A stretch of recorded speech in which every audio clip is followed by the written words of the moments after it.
Yo, we're back in today. Buy, hold, sell, man. You guys drop the names down in the Discord link down below.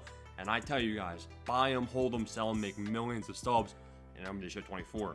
We got a lot of names today. Let's count them up. 3, 6, 9, 12, 15, 18 names it looks like that you guys dropped. That I'm going to be letting you guys know what to do with them. First guy. Now, there's a couple of obscure names today. So you could be getting a couple nice buys. Let's see. Crawford. Starting pitcher, Red Sox, 78 overall. His per nines in the game, pretty mid. Leaves some more room to be desired. Potential upgrades. 99 innings pitched, 102 strikeouts. That's a pretty solid Ks per nine. Potentially a boost there. We'll have to see how his last couple games have been. His walks are pretty decent. His hits are pretty decent. Last couple games, his strikeout numbers are up for sure. 133 stubs. You know what, man? I actually like Crawford as a buy. Definitely as a pitcher flip. If you look at some silvers in the marketplace, a lot of the silvers have some crazy prices, which we'll see later on in the video. So Crawford's going to be a buy. Wong. I have 700 myself.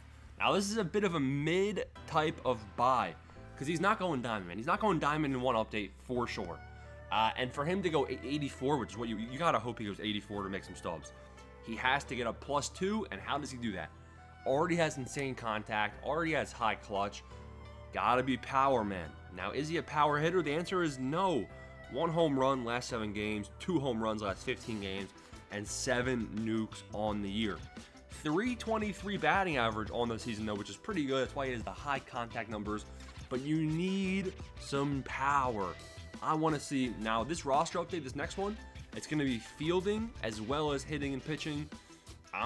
There's ways to predict fielding. Maybe we'll have a video if you guys want to see that. But 4 weeks. It's not going to be a typical 3-week period. It'll probably be 4 weeks because of the All-Star game and the All-Star break. So it's going to be a bit longer for these players to sell, a bit longer for these players to have to play better. I want to see at least 3 or 4 home runs from Wong for him to get a nice little boost. I like him though as a buy. Christian Walker. Now, the person asked about Walker, so I'm assuming they're talking about Christian Walker. Ryan Walker is also another great name. Christian Walker, man, at 2,900 stubs, he is a sell. 270 batting average, 22 nukes, 5 home runs in his last 7 games, batting 500 last 7 games. This guy has been on fire. In terms of diamond potential, his diamond potential is through the roof. But we have a 4-week period, man. His price, yeah, it could go up if he keeps playing the way he is. But why not just sell right now? And you're almost, look at the stubs you will be making. I was debating buying this guy at 1,700 the day before his last 2 home run game. And, he has 5 home runs in his last 3 games. That is nuts. I think his price will dip down below 2,000, and I think that's when you want to start buying some up. But as of right now, he's a sell at that price. Now, like I said, I don't know if he was talking about Christian Walker or Ryan Walker.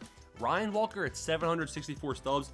Listen, we've expanded the formula for members. We're predicting relief pitchers, closing pitchers, and starting pitchers. And Ryan Walker is looking like a +2 as of right now. Now, a lot can change in 4 weeks. A reliever can cook himself pretty quick. But I like Ryan Walker as a buy at anywhere below, 780 stubs, anywhere below there. Josh Hader. Now, this is the guy who he started off the season really bad, and he's at quick sell. So that's the first bad sign right there. If we look at his last couple starts, 7 innings pitched, 4 hits, 1 walk, 11 strikeouts. All right, so his last 7 innings pitched, he has been dominant. The real thing he has to keep down, though, is the walks. Can this guy keep the walks down? 7 innings pitched, 1 walk. He is doing that. But on the season, his walks per nine honestly isn't that bad either. He's actually looking like a pretty decent opportunity. It's just, do you want to take a risk on a reliever at 82 overall, too? You really need to go 84. You really need to go diamond. Not a terrible buy, to be honest, but the hype obviously isn't there right now. It could come there. I don't mind it as a buy. I just think there's better opportunities out there. Lords Gurriel Jr.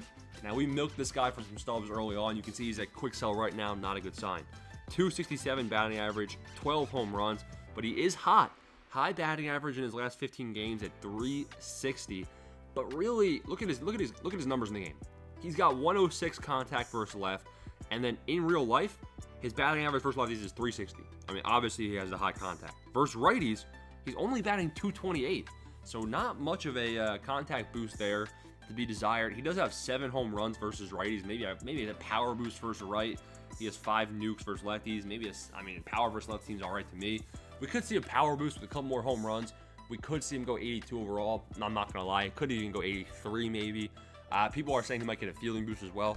I'm not going to predict that. I don't mind him as a buy. Again, might be better out there. But at quick sell, this is a name where I'm going to put him on the buy list. Why not? Manny Machado. All right, pure quick sell, not a good sign. 262 batting average, 11 home runs. That leaves me wondering, why is he at quick sell? Last 15 games, batting 317. So I think Machado must be heating up. He must be heating up. We're actually going to take a look at his splits to see what's going on here. So versus lefties, he's got a 240 batting average with 7 home runs. Yeah, so I think that, 240 batting average with 4 home runs. So I think his numbers versus lefties are pretty accurate, even maybe a slight power reduction versus lefties. Versus righties, he's got a 270 batting average. Okay, we should see a high contact there, and 77 contact. That's pretty good. 7 home runs versus righties, and he's got 57 power. Maybe a slight power right boost, maybe a slight power left nerf. This is a guy where if he gets his batting average up higher, we could see a contact boost coming, and that's how he's going to earn a +2 overall at 82. I don't mind it. Next guy up, somebody asked about Joey Ortiz, and as soon as I searched him up before even clicking on his stats, first off, where am I tripping? All right, well, he is on the injured list anyway, so we're not even going to cover him because he's on the injured list, so I'd be selling. Kyle Finnegan was up next. Let's take a look. 25 stubs. Okay. So his stats in the game are terrible, and he needs to get a +6 to go silver to make stubs. He has been pretty solid. He's given up a lot of hits in his last 6 innings pitched, though. 6 innings pitched, 6 hits, 2 walks, 8 strikeouts. On the season, pretty good hits per 9, pretty decent walks per 9, pretty solid strikeout per 9. We could see a boost. At 69 overall, though, I'm not going to put him as a buy, man. You know, I'm not going to be asking SDS for a +6 to one of my players. Long term, maybe, but definitely not my cup of tea right here. Austin Riley. He's here, and he's getting closer to quick sell, man. The Sharks have been feeding. 255 batting average, 10 home runs, but he has been heating up. 302 batting average with 4 home runs in his last 15 games. This guy's finally remembering how to play baseball.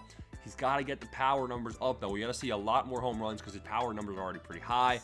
We got to see him hit better versus lefties. I'm going to put him, he is a buy near quick sell, but it doesn't get me too excited as of right now. But if he heats up like if Christian Walker, he could go 83 and you could double your stub. So I don't mind it. Cade Smith, this is a guy I said buy when he was a common, and now people are looking at him. They're looking at him to go gold. Now, can he do it? Looking at his last 5 innings pitched, oh no, 5 innings pitched, 8 hits, 5 earned runs, 2 walks, 6 strikeouts. Yeah, he is COOKED. He is cooked.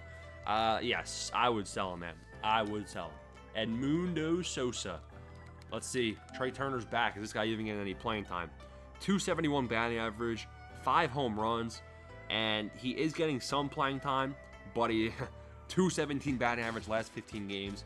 Yeah, and yeah, he's a 77 overall. He's kind of dead zone. I'm gonna say get rid of him, man. Just put him in the exchanges.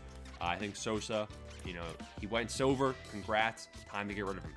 George Kirby, right off the bat, he's a buy, man. He is a buy, and he's a big buy. His price is dropping, and it's dropping. It's a bit of an overreaction. Last start, 6 in the 3rd innings pitched, 7 hits. 7 hits, not great. 2 earned runs, and it's fine. 1 walk, that's good, and 5 strikeouts, that's pretty solid as well. This guy, he already has a buffer. I think that George Kirby he's up there as one of the Diamond favorites. Now, 4 weeks is a long time. Talent is a concern, in my opinion. I smash the buy button on George Kirby as a buy below 1,700. Justin Steele, this guy is talented. We've seen the talent in years past. Haven't seen much domination from him this year, though. Last couple starts, he's averaging about 7 innings pitched, averaging about 7 strikeouts. So that's a pretty solid Ks per 9. The hits, averaging about 5 or 6 hits per game. You'd like to see that number come down. 1 walk per game, though, that's pretty solid as well. This guy's a pretty solid pitcher for the opportunity. Could see his price go above 550 with a dominant start. I like him at 440 a lot. Ryan Pepiot. Now this guy, I'm pretty sure he did, you know, he was a solid pitcher for the opportunity, but he cooked himself, and now he's basically back down to quick sell. Last couple of starts have been really, really bad. I mean, honestly, if anything, he's trending down, if anything. Now that you know what that means. That means it's a great buy-in price. I like him as a buy at 174. I think 2 dominant starts, and his price can get back up to 280. So it's a bit of a riskier play right here. You know, why are you going to put Stubs in him when there's probably better buys out there? So you do with that what you will. Carlos Correa, 440 Stubs. Boys, he is a 79 overall, and there's 4 weeks left. Let's calm down. 311 batting average with 10 home runs on the year. 435 batting average last 7 games. I mean, he's playing like an 82. He probably can get a massive boost right here. But at 540 Stubs with 4 weeks left, he's either a hold or a sell. I mean, I'm not buying it at 440 just yet. I think it's a bit too early in this period to be buying at that price. Jarren Duran, we got 2 names left. Let's take a look at Jarren Duran. He's a 78 overall. Oh my God, I'm going to be sick. 990 Stubs. 188 batting average last 7 games. Holy hell. Somebody throw this guy into a river. Get him off of your investment list, man. Sell, sell, sell, sell. Brice Turang is going to be the last guy of the video. And I have a lot myself. 864 to be exact. 291 batting average on the year with 6 home runs. Okay. 313 batting average last 7 games. Really, you want to see the power numbers be higher. Now versus lefties, he's batting 273 with 53 contact left. Let's get a contact versus left boost. Versus righties, he's batting 295. He already has 88 contact, pretty solid. Now home runs, he's got 6 home runs versus righties. I want to see a few more, and then I want to see a power versus right boost. Versus lefties, he has 0 home runs. I mean, yeah, it's probably gonna stay pretty low. 0 home runs, can't give it a boost, right? So you want to see a lot from this guy. You want to see him maintain the contact while hitting for some power. Can he do it? I don't know. That's buy, hold, sell. I like him as a buy. That's the whole video, boys. We got a lot more content coming down the road. Peace out. Thanks for watching.